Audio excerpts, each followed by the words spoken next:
देखते देखते चंदन दा हमारे साथ इस वक्त जुड़ चुके हैं। चंदन दा কেমন আছো? ভালো ভালো, how are you? All house? Good, all good, all good. যা বলছিলাম অফ এয়ার আমরা কথা বলছিলাম, মানে একই অবস্থা हम दोनों का पूरे दुनिया का। हाँ, दुनिया की तो हालत खराब है। और पिछले 3-4 दिनों में हमारे जो आसपास जो दो अरे बड़े-बड़े अभिनेता हमको छोड़ के गए, तो बड़ा मन बहुत दुखी था। आज थोड़ा जाके ठीक लग रहा है। मतलब 2-3 दिन तो बिल्कुल बहुत ही सर, बुरे गुजरे। ये बॉलीवुड बॉलीवुड के दो महान हस्तियों को हमने खोया है और आपका उन दोनों के साथ बहुत अच्छा कनेक्शन रहा है, हम सब जानते हैं। इन चीजों को लेकर भी आज हम बातें करना चाहेंगे। बहुत सारे सवाल हैं जो मैं आपके साथ शेयर करना चाहूंगा, लेकिन चंदन दा सबसे क्या जानते चाहिए, ये लॉकडाउन का आज है, ये लॉकडाउन 2.0 खत्म हो रहा है, लॉकडाउन 3 शुरू हो रहा है जो हम सब जानते हैं 17 डेज के लिए। और কি কি কাজ করছো একটু যদি বলো না, কি বাড়িতে থেকে কি কি জিনিস তুমি করছো? মাংস ভাত বানিয়েছো সেটা আমি জানি, এই খবরটাই পেয়ে গেছি। हाँ। कैसे कैसे क्या क्या कर रहे हैं आप, अगर बताएं हमारे साथ शेयर करके। यार एक्चुअली मेरा तो अभी एक रूटीन बन चुका है। मैं सुबह 7:30-8 बजे उठता हूँ, फिर थोड़ा-सा वर्जिश करता हूँ। I just do some little workout to just keep my body in shape. Then I water the plants, then I make a cup of tea, then I make some little herbal tea kind of thing just to keep the immunity going. Uh, Then यार अभी आपका आज हमारा 12 बजे था, मैं वो घर से आज संडे था तो आज मुझे लगा कि पूरा घर सफाई करना चाहिए। तो जी। मैंने पोछा लगाया, सारी खिड़कियाँ-विड़कियाँ साफ किए और मेरे बिल्लियों को खाना खिलाया, फिर अपना थोड़ा खुद बनाया वो खाया। तो हाँ, वो बस इसी में निकल रहा है, फिर दोपहर हो जाती है, फिर मैं लंच बनाता हूँ। लेकिन मेरा रेडियो जो है मेरा मैं आकाशवाणी रेडियो बहुत सुनता हूँ, ऑल इंडिया रेडियो, तो वो मेरा चलते रहता है और उसके सुर-ताल के साथ मैं अपना टाइम पास करते रहता हूँ। मुझे ये भी खबर मिली है सर, बिल्लियों के खाना, आपकी जो बिल्ली है, कैट्स हैं जो, उनके लिए आपको थोड़ा बाजार जाना पड़ रहा है। वैसे सब कुछ तो घर पे ही आसपास आ जा रहा है। हाँ, हाँ, बिल्लियों के मैं खाना। देखिए मैं तो अकेला रहता हूँ, I live alone, so I have very I am not a very big eater, so मैं थोड़ा दाल-चावल अपना कुछ बना जी। लेता हूँ। उस दिन थोड़ा मैंने एक्चुअली मेरे हमारे कलकत्ता के जो मित्र हैं, बिरसा दासगुप्ता, तो उनका मैंने एक्चुअली वीडियो देखा था, वो मटन-वटन बना रहे थे कुछ, सैटरडे नाइट ऐसा कुछ तो उन्होंने लगाया था, तो उससे मेरा मन बन गया। So I actually made mutton after a long time, after years, because I just wanted, because there was nothing to do. I said, "Chalo, let's enjoy the Sunday and try and relive it like how it was in the childhood." बाकी तो बहुत साधारण खाना खाता हूँ तो sir कैसा बना था, हमारे साथ थोड़ा स्वाद थोड़ा मैं। आई थिंक अच्छा बना था एक्चुअली। वाह, अच्छा बना, लोग 2-2.5 घंटे लगे बनाने में, लेकिन धीरे-धीरे बना, स्लो कुकिंग। क्या बात है। चंदन दा, आप हमेशा से हम सबके फेवरेट रहे हो, आपको हमने हमेशा से चैलेंजिंग रोल्स में देखा है। मैं आज हम दोनों के पास थोड़ा सा वक्त है, समय है, तो मैं जानना चाहूंगा आपसे, बहुत सारे सवाल है। मैथमेटिक्स में आपने ग्रेजुएशन किया, फिर आप অ্যাক্টিং আপনি কি ইতনে সারে अच्छे अच्छे রোলস কি একটু বলো না, ছোটবেলা থেকে কি অ্যাক্টিং নিয়ে তুমি কি ভাবতে খুব বেশি, না আমাকে না অ্যাক্টিং আসলে করতে হবে? ছোটবেলায় আমি অ্যাক্টিং নিয়ে ভাবতাম না, মানে আমরা যেরকম সবাই স্কুলে যেতাম, তো আমরা ছোটখাটো নাটক-ফাটক করতাম। ওই যে হাউস ফাংশনে যা হয় আরকি। ওই অ্যানুয়াল ডেতে একটা নাটক করেছিলাম অনেক, অনেক আগে, আমার মনে আছে। নাটকটা কি নাম ছিল? 'দুকড়ি দত্ত'। আচ্ছা। So I played a musician in that. Then I did one play called 'Phatik চাঁদ' where I played a inspector. তো এইসব টুকটাক স্কুলে করতাম। ভালো লাগতো। আর আসলে ক্লাস থেকে ছুটি-ফুটি পেয়ে যেতাম। ওই যে ড্রামা করতে যাচ্ছে, তো we used to get off. তো ওটা বেশ একটা বাহ। ভালো লাগতো। হ্যাঁ। But then I never planned to become an actor. Only when I reached college, I joined the drama society. Then I started, since I had a little background in theater in school, so I started doing it. I really enjoyed it, and people said, "You're really good. You should continue doing it." তারপরে ধীরে ধীরে নাটকটা actually এটা অভিনয়টা নেশার মতন হয়ে গেল। Then I couldn't do without it. I got addicted to acting. Then I kept doing it. Then I came to Bombay with theater here. Then I so on so forth. But hey, actually, I had no plans. But it was an automatic, it was an accidental thing, and I kept doing it. But I had no plans to become a movie star or actor or be famous. I just wanted to do theater. One thing led to another. बिल्कुल, उसके बाद sir शुरुआत हुई, आपने अच्छे अच्छे role किए। बटुकेश्वर दत्त की अगर हम बातें करें, रंग दे बसंती शुरुआत हुई, उसके बाद कमीने में आप नजर आए, बहुत सारी अच्छी अच्छी मूवीज में, बंगाली मूवीज में आप नजर आए। तो उसके बाद दौर जो है वो शुरू हुआ। कि ये शुरुआत कैसी हुई, थिएटर करते करते आपको रंग दे बसंती कैसे मिली थी, अगर शेयर करें हमारे एक्चुअली साथ। रंग दे बसंती जो है वो ऐसे ही मजाक मजाक में, क्योंकि मैं उस टाइम मैं ओके। नाटक कर रहा था, तो मैं उस दिन मैं वो बॉम्बे मेरा दूसरा साल था, मैं आया ही था बॉम्बे और मैं ऐसे नाटक कर रहा था, किसी ने बोला ऑडिशन चल रहा है जाके दे आओ, तो मैं जाके दे आया और उसमें हो गया। हालांकि उसमें मुझे उस फिल्म में मुझे ज़्यादा कुछ करने को नहीं, लेकिन उसमें पॉजिटिव ये था कि मुझे वहीदा रहमान और आमिर खान, माधवन और बड़े-बड़े कलाकार जो थे, राकेश ओम प्रकाश मेहरा, ए आर रहमान, इन सब से मिलने का मौका मिला मुझे। तो it was like a going to college of acting, cinema. तो इन लोगों के साथ काम करने का मौका मिला, 3 महीने उनके साथ सेट पे रहना और पहली बार कैमरा देखना, ये सब चीज़ें। और फिर मैंने और मुझे 1500 रुपये दिन के मिलते थे। उस ज़माने में मेरे लिए बहुत ज़्यादा पैसे थे। तो उससे मेरा साल भर का खर्चा निकल गया। तो ये सारी चीज़ें एक्सपीरियंस था। उसमें मैंने कुछ कहा करने को नहीं था, ना ही मुझे लगता है मैंने कुछ उसमें किया भी है। But it was an experience for a 21, 22-year-old to be, uh, you know, experience Amir Khan and people like them. How do they get into character? What is the makeup? What is the call time? What is shooting call? Camera, lenses, and all that. Yeah. बिल्कुल learning That experience रहा होगा। लेकिन sir मैं जानना चाहूंगा आपके आपके career की, अगर हम एक्टिंग करियर की बातें करें तो टर्निंग पॉइंट आप किसे मानेंगे? जो पीक जो था वो हम रंग दे बसंती को कहेंगे या कांची को कहेंगे, जो लीड एक्ट आपने की? आपका टर्निंग पॉइंट क्या था जो सब कुछ बहुत कुछ बदल गया उसके बाद? एक्चुअली सबसे पहले मेरे ख्याल से कमीने से कब लोग से? मेरा नाम जानने लगे। हालाँकि उसमें भी मुझे कुछ ऐसा मैंने सोच के नहीं किया था कि मैं ऐसे एक्टिंग करूँगा कि लोग जान लें। मुझे बहुत छोटा रोल था। हालाँकि वो रोल मुश्किल से 10-12 मिनट का रोल था। तो मैंने लगा कि वो फ़िल्म करूँगा तो मैं अपने बायोडाटा में लिखूँगा कि रंग दे बसंती विद मेहरा साहब एंड कमीने की है मैंने डेब्यू फ़िल्म विशाल भारद्वाज के साथ। ये मैंने सोचा था, लेकिन मुझे नहीं पता था कि लोग वो रोल इतना खा लेंगे और वो इतना मशहूर हो जाएगा वो कैरेक्टर। और वो तो वहाँ से मेरा एक्चुअली फ़िल्मी करियर शुरू हुआ था। मैं तो एक्चुअली उस समय मैं बहुत हार्डकोर थिएटर कर रहा था। मैं इंग्लैंड में हम्म। नाटक करता था उस ज़माने में। तो फिर मैं इंग्लैंड से यहाँ आ गया फ़िल्म करने। तो मेरे पास ऑप्शन था या तो मैं वहीं रह जाऊँ इंग्लैंड में और वहीं पे एक्टिंग करूँ या मैं यहाँ आ जाऊँ। तो मेरा प्लान तो वही था कि मैं इंग्लैंड में रहूँगा, लेकिन वो फ़िल्म इतनी मशहूर हो गई, वो रोल इतना मशहूर हो गया कि मुझे लोग यहाँ बुलाने लगे कि अरे आ जाओ ये करो। तो फिर मैं बम्बई आ गया वहाँ से, लंदन से, और यहाँ पे फिर मैं फ़िल्में करने लगा।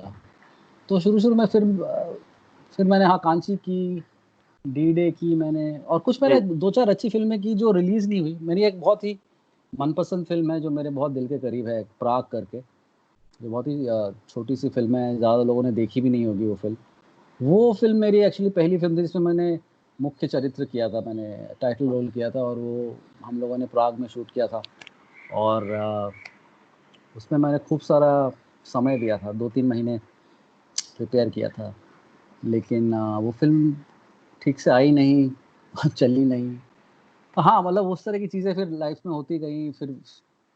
और कर रहा हूँ अभी भी अभिनय, मज़े आ रहे हैं। अभी ऑनलाइन चीज़ें हो रही हैं, आजकल लोग जी।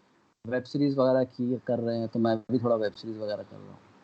बिल्कुल सर, थिएटर आपने किया, आपने मूवीज की है, वेब सीरीज कर रहे हैं। तो अगर मैं थिएटर और आपके फिल्मी करियर की बातें करूँ, आपका सबसे पसंदीदा कौन रहेगा? अभी भी थिएटर ज्यादा पसंद करते हैं या मूवीज, एक्टिंग, मूवीज में काम करना? अ, देखिए मुझे दोनों पसंद हैं, अपने-अपने मतलब। नाटक मैंने बहुत दिनों से किया नहीं है, लेकिन नाटक मैं करूँगा। मैं एक्चुअली पिछले साल न्यूयॉर्क गया था, न्यूयॉर्क इंडियन फ़िल्म फेस्टिवल में। वहाँ पे मुझे बेस्ट एक्टर का एक नॉमिनेशन मिला था, एक बांग्ला फ़िल्म के लिए ही, उड़ोजाहाज, बुद्धदेव दासगुप्ता की।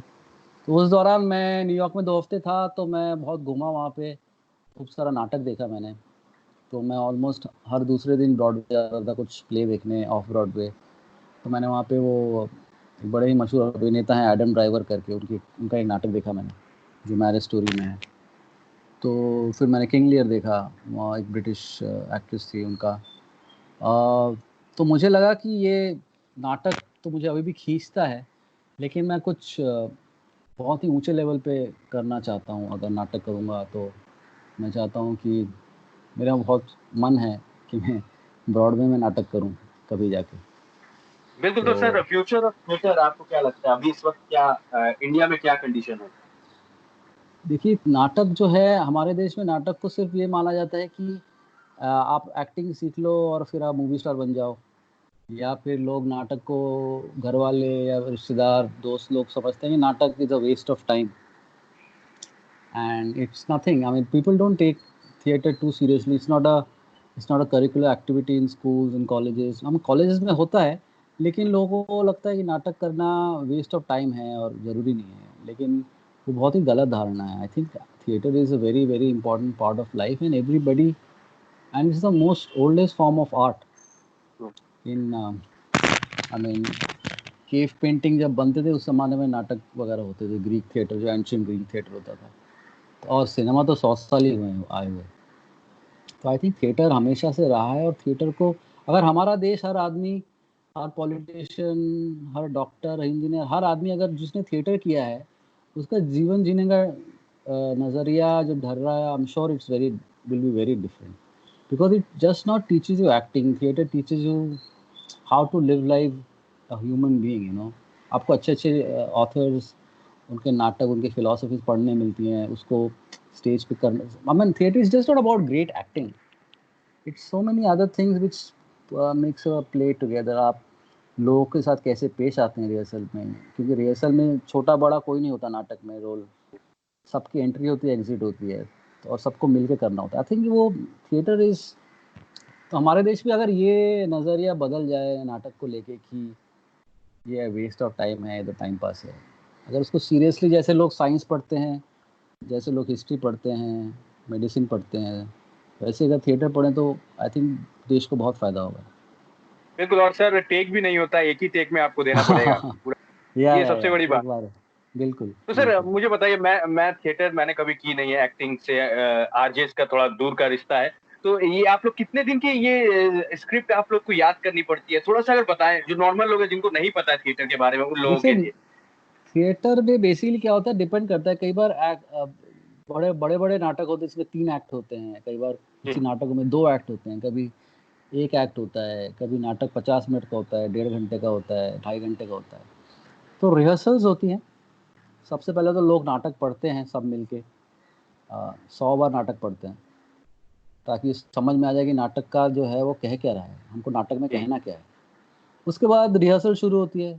रिहर्सल दूसरा राउंड जो होता है, वहाँ पे लोग स्क्रिप्ट लेके कास्टिंग होती है, सब डिसाइड कर लेते हैं कि तुम राजा बनोगे, तुम रानी बनोगी, मैं राजकुमार बनूंगा, कोई क्या बनेगा। फिर वो चरित्र जब आपको दे दिए जाते हैं, उसके बाद आप रीडिंग करते हैं, दूसरा राउंड होता है। फिर तीसरा राउंड होता है जब आप वो स्क्रिप्ट लेके स्टेज पर उतरते हैं, रिहर्सल की ब्लॉकिंग शुरू होती है कि सीन कैसे करा जाएगा, कौन कहाँ से उठेगा, कहाँ बैठेगा, लाइट कहाँ जाएगी। ये तीसरा राउंड होता है।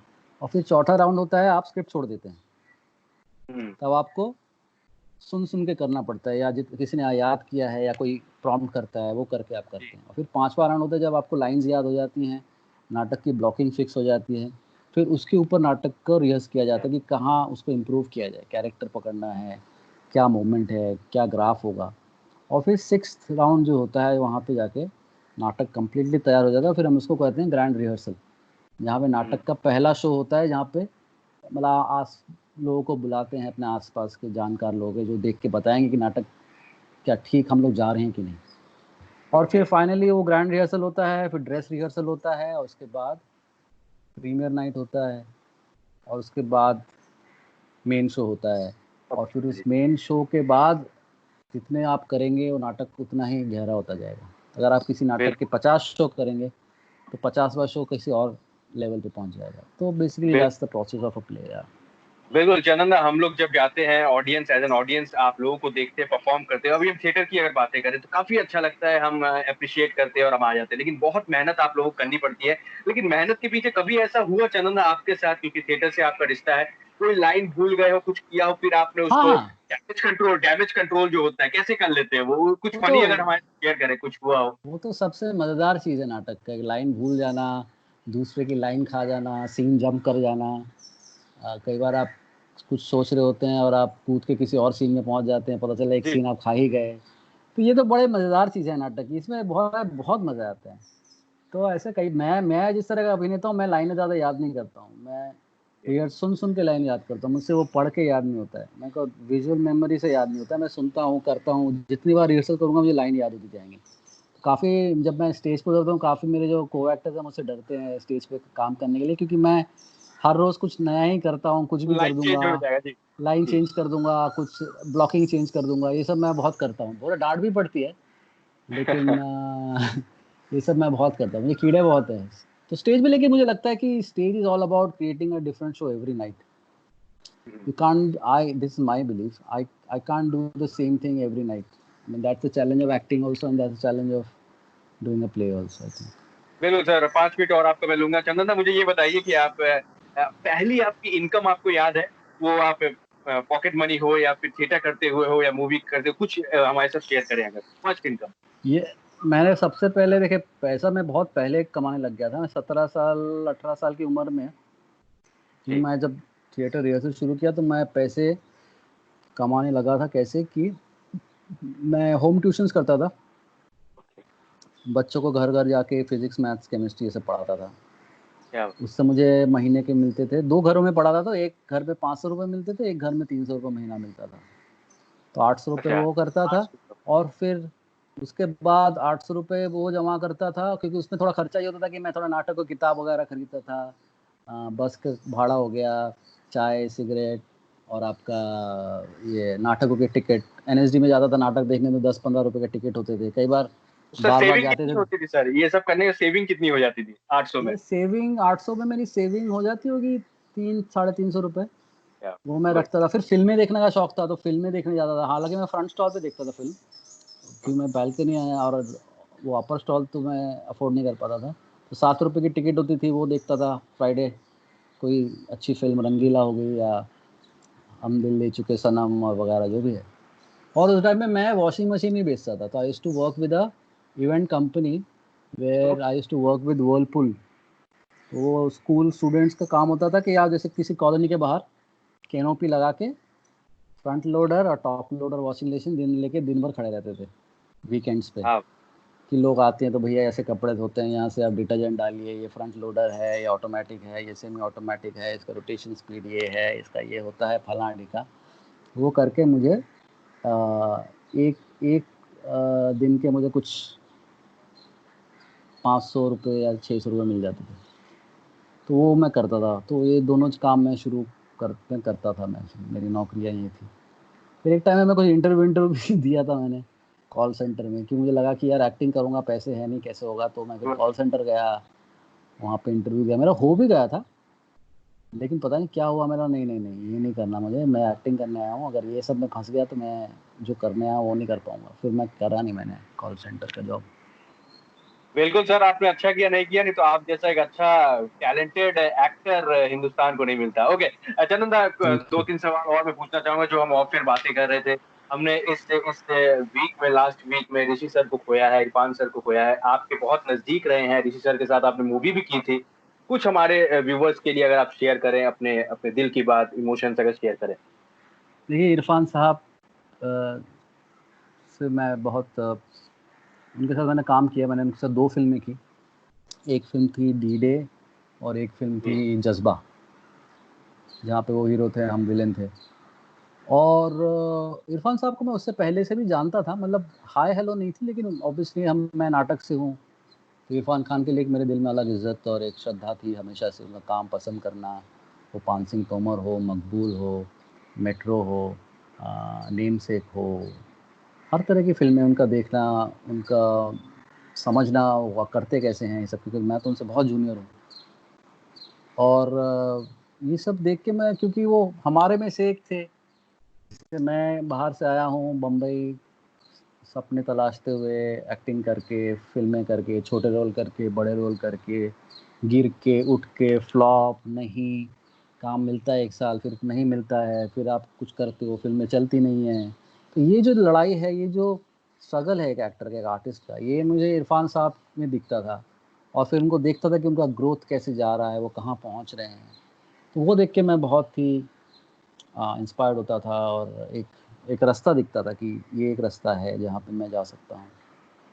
और तो वो जब चले गए तो मुझे बहुत बुरा लगा, क्योंकि आई थिंक इरफान खान जैसे जो एक्टर होते हैं वो उनकी जर्नी बहुत लंबी होती है, क्योंकि वो शुरू करते हैं धीरे धीरे धीरे करते, छोटे रोल बड़े रोल, हिट, बड़ी से बड़ी हिट, फिर हॉलीवुड। अब वो उस मकाम पे पहुंचे थे जहाँ पे वो सच में लाइक लास्ट के 10 ओवर जो होते हैं आपके क्रिकेट में, वो खेलने वाले थे वो, कि आपको 60 बॉल पे 120 रन बनाने हैं, और वो गजब फॉर्म में थे, क्योंकि वो ओपनिंग इनिंग्स में ही वो धीरे धीरे आके पहुंच गए थे। मुझे लगा कि उनके अगले जो 10 ओवर जो थे लाइफ के, वो बड़े ही मज़ेदार, और वहाँ पे वो आउट हो गए, तो वो मुझे बड़ा दुख हुआ। क्योंकि इरफान साहब से मैं एक बार जब मिला था, जावेद जाफरी साहब की ईद पार्टी थी, वहाँ पे मैं उनसे एक बार टकराया था बहुत साल पहले, तब डी-डे रिलीज़ हुई थी, तो डी-डे के बाद मैं उनसे मिल नहीं पाया था। तो वो एकदम से उन्होंने मुझे देखा, मैं बैठा हुआ था कुछ बिरयानी खा रहा था, आप मेरे पास आए, बोले तू चंदन है ना, चंदन, फिर मतलब बाल कटा लिए थे, तो बोला हाँ सर मैं चंदन हूँ। बोला यार तुमने क्या काम किया यार डी-डे में यार, तुम्हारा तो क्या गजब स्क्रीन प्रेजेंस है, दिखते तो छोटी पन्नी जैसे हो, लेकिन तुम्हारा तो गजब स्क्रीन प्रेजेंस है यार, करते जाओ, बहुत मज़ेदार। थैंक यू सर, आपने बोल दिया, आप मकबूल है, आपने बोल दिया, तो वो मेरे दिमाग में हमेशा से याद है कि इरफान खान जिनको मैं बहुत इतना चाहता था, उन्होंने मेरा काम को सराहा, एक कहीं दिशा दी कि मैं भी कहीं ना कहीं सही कर रहा हूँ, एक उसके उनके जैसे कैलिबर के एक्टर को, उनको मेरा काम पसंद आया, तो मैं बहुत खुश हूँ। और ऋषि जी के साथ भी मेरा बहुत पुराना याराना था, उनके साथ मैंने 3-4 फिल्में की, डी-डे की, मैंने एक फिल्म की थी टेल मी ओ खुदा, फिर कांची में थे मेरे साथ, और तो उनके साथ मैंने बहुत समय बिताया। मुझे बहुत कहानियाँ सुनाते थे, पुराने राज कपूर साहब की कहानियाँ सुनाते थे, और पुरानी फिल्म इंडस्ट्री में कैसे काम होता था, उन्होंने बॉबी कैसे की थी, घर पे बुलाया था 1-2 बार। फिर मैं एक बार एक शॉर्ट फिल्म बना रहा था जिसमें मैंने उनको फ़ोन किया था, जिस मदद के लिए उन्होंने मेरी मदद की थी। तो ये सब चीज़ें याद आती रहेंगी, और क्योंकि एक के बाद एक दोनों चले गए, तो बहुत ही धक्का लगा, बहुत सदमा हुआ मेरे को पिछले 2-3 दिनों में। But that's life, what can we do, at least they left a legacy for all of us to follow and do something about it. So yeah. बिल्कुल सर, चंदन दा, बिल्कुल, शो मस्ट गो ऑन, इसीलिए कहा जाता है, हमें आगे बढ़ना यस। होगा, और आप जैसे अच्छे एक्टर्स जो हैं बॉलीवुड को और आगे बढ़ाएंगे, अच्छे अच्छे रोल्स में आप लोग अब नजर आने वाले हैं, नजर आ भी रहे हैं। तो चंदन दा, जाते जाते व्यूवर्स से कुछ कहते जाइए, अभी कुछ दिन और हमें घर के अंदर रहना है, कुछ नियमों को मानना है, उसके बाद नॉर्मल होगा। এইসব নর্মাল হওয়ার পরে কলকাতা আসার কি কিছু প্ল্যান করছো? এরপরে কিছু প্ল্যান আছে? প্ল্যান তো আছে, আমার একটা ছবি রিলিজ হবে রক্ত রহস্য, কোয়েল মল্লিকের সাথে, but that was supposed to release on the 10th of April, but didn't release. Then I have a show called Kali with Pauli, which is releasing on 29th May. So I was supposed to travel to Calcutta anyways for these two things, but now it looks unlikely. I don't know. Doesn't look like for the next 2 months people would be able to travel on aeroplane, I think. So yeah. একটু সময় লাগবে। যারা যারা তোমাকে দেখছে তাদেরকে বলে দাও আরো কিছুদিন আমাদের হাত ধুতে হবে, বাড়িতে থাকতে হবে। তাদেরকে একটু বলে एकदम दाओ। एकदम। सब एक ही चीज बोल रहे हैं सर, आपको ही बोलना होगा। मुझे हाँ पता वही है। तो मैं, देखिए घर पे तो अब तो सबको समझ में आ गया कि स्टे होम स्टे सेफ, और आई थिंक सिर्फ लॉकडाउन के टाइम ही नहीं, जब एक बार ये बला टल जाएगी, जी, जब उसके सब कुछ बाद नॉर्मल हो जाएगा, प्लीज इन दिनों को याद रखिएगा, you don't want to go back to these days, be responsible, show some love and respect towards nature, towards animals, towards birds, towards water resources, all kind of natural resources. Be kind to them, then the nature will be kind to you. We and sir, can't doctors go and back police to के लिए this. कुछ कहते हैं, doctors and police को भी salute करना जरूरी है। अरे बिल्कुल। बिल्कुल, मतलब कि अब जो डॉक्टर हैं, पुलिस हैं, जो मेरे घर सुबह हमारा कूड़ा साफ करने आते हैं, महाशय, या जो भी जो डिलीवरी बॉयज़ हैं, जो आपके घर पे आपका सामान पहुंचा रहे हैं, आप घर पे बैठे फ़ोन कर रहे हैं, इन सबको सलाम, और इनके लिए खूब सारी दुआ, और क्योंकि इन्होंने जो किया है वो बिल्कुल काबिल तारीफ़ है, और बस उनको सलाम है, दुआ है, और कोशिश और आशा यही रहेगी कि जल्द से जल्द इनसे निकलें इसमें, ताकि इन लोगों को थोड़ा आराम मिले, जितने भी डॉक्टर हैं, नर्सेज हैं, और जितने भी कोरोना वॉरियर्स, फ्रंटलाइन वर्कर्स हैं। बिल्कुल चंदन दा, thank you so much friends FM को समय देने के लिए, बहुत अच्छा लगा आपके साथ बातें करके। मैं चाहूंगा आप जल्दी जल्दी सब कुछ नॉर्मल होने का कोलकाता आए, स्टूडियो में बैठ के और भी ढेर सारी बातें आपके साथ जी करेंगे। बिल्कुल। भालो देखो, thank thank you you so much Animesh. Sir. Thank thank you you. So much sir, thank you so much. Bye.